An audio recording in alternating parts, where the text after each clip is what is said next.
बहनों और भाइयों, हमने जो आजादी की लड़ाई छेड़ रखी है उसे तब तक जारी रखना होगा जब तक हमें मुकम्मल आजादी हासिल न हो। दलादली, बहस मुबाहस और विभिन्न मतभेदों को भुलाकर विभिन्न दिशाओं में बिखरी सारी ताकत जितना शीघ्र हम केंद्रित कर सकेंगे उतना ही जल्द हम आजादी हासिल कर सकेंगे। प्रसार भारती आर्काइव से ली गई ये आवाज आजादी की लड़ाई में अतुलनीय योगदान देने वाले उस करिश्माई संगठनकर्ता और ओजस्वी वक्ता की है जिन्हें उनकी लोकप्रियता के कारण कार्यकर्ता और आम जनता नेताजी कहने लगे थे, सुभाष चंद्र बोस। नमस्कार, ज्ञान के डिजिटल दुनिया ध्येय रेडियो सुन रहे हैं आप। मैं हूं अंजुम शर्मा और आज के पॉडकास्ट में बात करेंगे सुभाष चंद्र बोस की।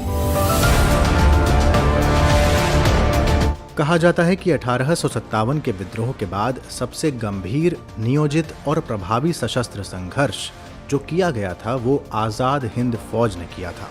सुभाष चंद्र बोस ने कैसे इसका नेतृत्व किया, आगे बात करेंगे। पहले बताते हैं उनसे जुड़ी कुछ और जरूरी बातें। 23 जनवरी 1897 को एक मध्यवर्गीय बंगाली परिवार में जन्मे सुभाष चंद्र बोस के पिता वकील थे और उन्हें ICS बनाना चाहते थे। बोस पढ़ाई लिखाई में बेहद परिश्रमी थे। पिता की इच्छा पूरी हुई। सुभाष चंद्र बोस ICS बन गए, लेकिन गहरे राष्ट्रवादी रुझान के कारण उन्होंने साल 1921 में इंडियन सिविल सर्विसेज से इस्तीफा दे दिया। इंग्लैंड से लौटे तो महात्मा गांधी से मुलाकात की। गांधी के प्रति आदर था, लेकिन वो क्रांतिकारियों से जुड़े नेता चित्तरंजन दास से अधिक प्रभावित थे। इसके बाद उपनिवेशवाद विरोधी आंदोलन में बोस ने प्रिंस ऑफ वेल्स के भारत आगमन के खिलाफ कलकत्ता में हुए प्रदर्शन में हिस्सा लिया।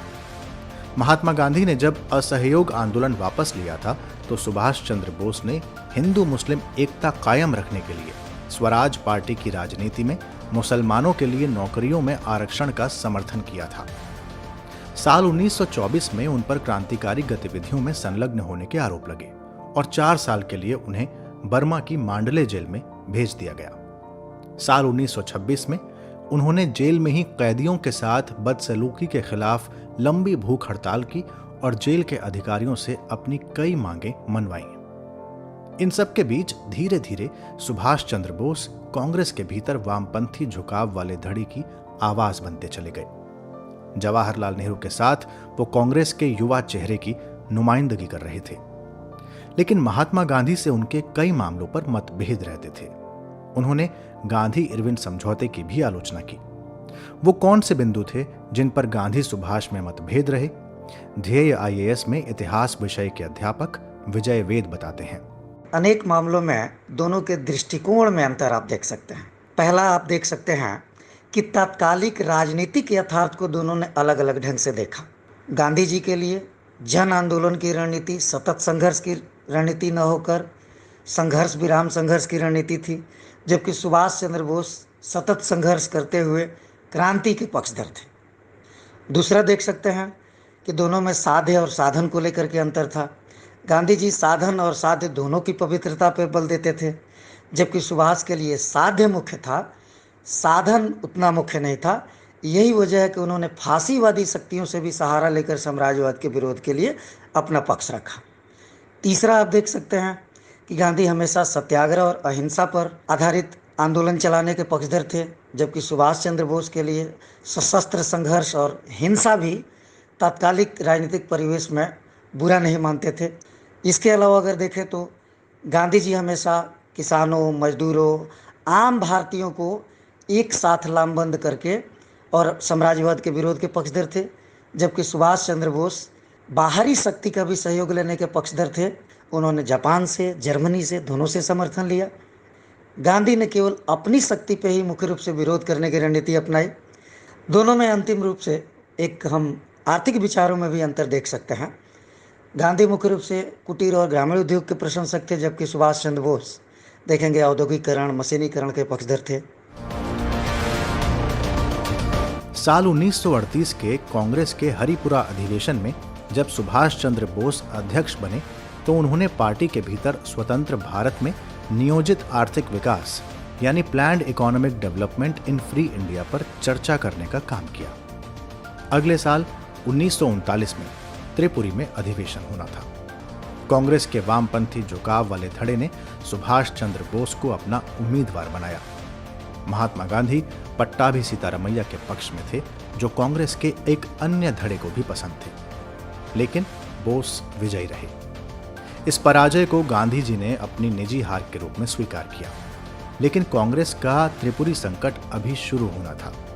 इसी त्रिपुरी अधिवेशन में जीबी पंत ने एक प्रस्ताव पेश किया, जिसमें सुभाष चंद्र बोस से कहा गया कि वे गांधी जी की इच्छाओं के अनुसार अपनी कार्य समिति बनाएं। प्रस्ताव स्वीकार किया गया, लेकिन गांधी जी ने इसे अस्वीकार कर दिया और सुभाष चंद्र बोस को अपनी मर्जी से कार्य समिति बनाने के लिए कहा। अब सुभाष चंद्र बोस द्वंद्व में फंस चुके थे। नेहरू ने बीच बचाव की कोशिश की, लेकिन कोई हल नहीं निकला और अंततः सुभाष चंद्र बोस ने अप्रैल 1939 में कांग्रेस के अध्यक्ष पद से इस्तीफा दे दिया। उनकी जगह पर डॉक्टर राजेंद्र प्रसाद को कांग्रेस का अध्यक्ष बनाया गया। इसी वर्ष सुभाष चंद्र बोस ने कांग्रेस के भीतर काम करने के लिए फॉरवर्ड ब्लॉक की स्थापना की। इसके बाद बंगाल में एक प्रोटेस्ट के दौरान बोस की गिरफ्तारी हुई, लेकिन कहते हैं कि जनवरी 1941 में सुभाष चंद्र बोस अचानक कहीं गायब हो गए। पता चला कि वो कलकत्ता से पेशावर होते हुए रूस पहुंचे और फिर वहां से मार्च में बर्लिन। बोस ब्रिटेन विरोधी दृष्टिकोण से हर उस ताकत का साथ लेने के लिए राजी थे जो अंग्रेजों के खिलाफ थी। जर्मन में उन्होंने फ्री इंडिया लीजन की स्थापना की। साल 1943 में बोस एक पनडुब्बी में बैठकर जापान पहुंचे। जापान का उन्हें समर्थन मिला और फिर वहां से वो निकले सिंगापुर में सुभाष चंद्र बोस को आजाद हिंद फौज का सर्वोच्च सेनापति घोषित किया गया। आजाद हिंद फौज का विचार सबसे पहले कैप्टन मोहन सिंह के मन में आया था, जो ब्रिटेन की भारतीय सेना के अधिकारी थे। आखिर आजाद हिंद फौज का भारत की स्वतंत्रता में क्या योगदान रहा? विजय वेद। वैसे तो आईएनए का गठन रास बिहारी बोस और कैप्टन मोहन सिंह पहले कर चुके थे, लेकिन जुलाई 1943 में सुभाष बाबू ने जो उसको नया रूप दिया, पुनर्गठन किया, वह विशेष मायने रखता है। सुभाष बाबू ने इसको अनेक रेजिमेंट में बांटा।